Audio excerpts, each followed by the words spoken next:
கல்வத் குற்றம் புரிந்தவர்களுக்கு பொதுமக்கள் முன்னிலையில் பிரம்படி தண்டனை நிறைவேற்றுவது குறித்து ஷரியா சட்டத்தில் எந்த குறிப்பிட்ட விதியும் இல்லை என்றும் அது வெறும் அதிகார தரப்பின் தேர்வு மட்டும்தான் என்றும் பெர்லிஸ் மாநில முஃப்தி அஸ்ரி ஜைனால் அபீடின் தெளிவுபடுத்தினார். அத்தகைய தண்டனையை விதிக்கும் முடிவு சம்பந்தப்பட்ட அதிகார தரப்பினரின் தேர்வாக மட்டுமே இருக்கலாம் என்றும் அது சரியானதாகவோ தவறானதாகவோ கூட இருக்கலாம் என்றும் அவர் தெரிவித்தார். ஆதலால் அத்தண்டனையை எதிர்ப்பதானது சம்பந்தப்பட்ட அதிகார தரப்பினரின் முடிவை மட்டுமே எதிர்ப்பதாகும். மாறாக இஸ்லாத்தின் போதனையை எதிர்ப்பதாக அர்த்தமாகாது என்று ஒரு முகநூல் பதிவில் அஸ்ரி இவ்வாறு குறிப்பிட்டுள்ளார். இம்மாதம் 15ஆம் தேதி முதல் 21ஆம் தேதி வரையிலான 51வது நோய் தொற்று வாரத்தில் நாட்டில் டெங்கி காய்ச்சல் சம்பவங்களின் எண்ணிக்கை 1407ஆக அதிகரித்துள்ளது. அதற்கு முந்தைய வாரம் இந்த எண்ணிக்கை 1384ஆக மட்டுமே இருந்தது என்பது குறிப்பிடத்தக்கது.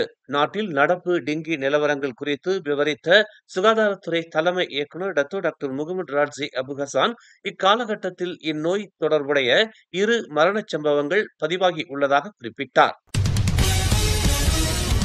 வரும் ஜனவரி 1ஆம் தேதி தேர்ந்தெடுக்கப்பட்ட சில பேருந்து சேவைக்கான வழித்தடங்கள் பின்னிரவு 3:30 மணி வரை செயல்படும் வேளையில் இதர ரயில் பேருந்து சேவையின் இயக்க நேரத்தை பின்னிரவு 3 மணி வரை நீட்டிப்பதாக ரேபிட் கேயில் தெரிவித்துள்ளது.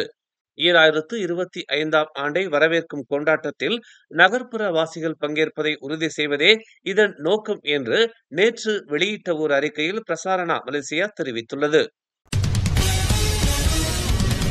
கோலாலம்பூர், லபுவான் மற்றும் புத்ராஜயாவில் புரியப்படும் குற்றங்களுக்காக மன்னிப்பு கோரும் அனைத்து விண்ணப்பங்களும் மாட்சிமை தங்கிய மாமன்னர் தலைவராக இருக்கும் மன்னிப்பு வாரியம் மூலம் அவசியம் சமர்ப்பிக்கப்பட வேண்டும் என்றும், இத்தகைய முறை சட்டத்தின் கீழ் உருவாக்கப்பட்டுள்ள வழிமுறைகள் மற்றும் நடைமுறைகளுக்கு உட்பட்டவை என்றும் சட்டத்துறை தலைமை அலுவலகம் தெரிவித்துள்ளது. எஞ்சியிருக்கும் தங்களின் சிறை தண்டனையை வீட்டுக் காவலில் இருந்தவாறு நிறைவு செய்வதற்காக முன்னாள் பிரதமர் நஜீப் ரசாக் உட்பட எந்தவொரு கைதிக்காகவும் பரிந்துரைப்பதற்கு யாராவது விரும்பினால் அதற்கான விண்ணப்பங்களை அவர்கள் மன்னிப்பு வாரியத்தின் பரிசீலனைக்காக அவசியம் விண்ணப்பம் செய்ய வேண்டும் என்று நேற்று வெளியிட்டுள்ள ஒரு அறிக்கையில் சட்டத்துறை தலைமை அலுவலகம் குறிப்பிட்டுள்ளது. கடந்த 6 ஆண்டுகளில் நாடு முழுவதிலும் நிகழ்ந்திருக்கும் லாரிகள் சம்பந்தப்பட்ட 3500 சாலை விபத்துகளில் மட்டும் மொத்தம் 1457 பேர் மரணமடைந்துள்ளனர். அவ்விபத்துகளில் 473 பேர் கடுமையாக காயமடைந்துள்ள வேளையில் 1076 பேர் சிறு காயங்களுக்கு ஆளாகியதாக புக்கிட்டமான் போக்குவரத்து விசாரணை மற்றும் அமலாக்கப் பிரிவு இயக்குநர் யூஸ்ரி ஹசான் பஸ்ரி தெரிவித்தார். 2024ஆம் ஆண்டில் இதுவரை நிகழ்ந்துள்ள லாரிகள் சம்பந்தப்பட்ட சாலை விபத்துகளில் மட்டும் 260 பேர் மரணமடைந்திருப்பதாகவும், ஓராண்டில் இவ்வளவு பெரிய எண்ணிக்கையிலானவர்கள் மரணமடைந்திருப்பது இது 2வது முறை என்றும் அவர் தெரிவித்தார். கடந்த 2019ஆம் ஆண்டில்தான் அதிகமானவர்கள் பலியாகி இருந்தனர் என்பது குறிப்பிடத்தக்கது.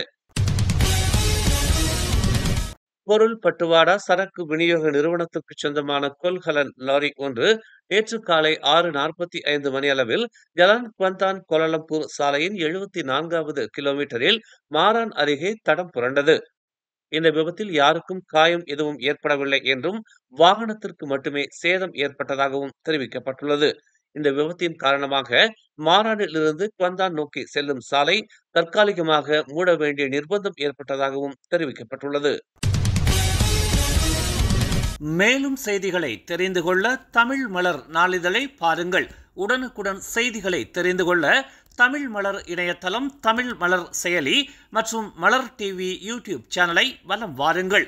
எங்களோடு இணைந்திருக்க மலர் டிவியை பதிவு செய்து கொள்ளுங்கள்.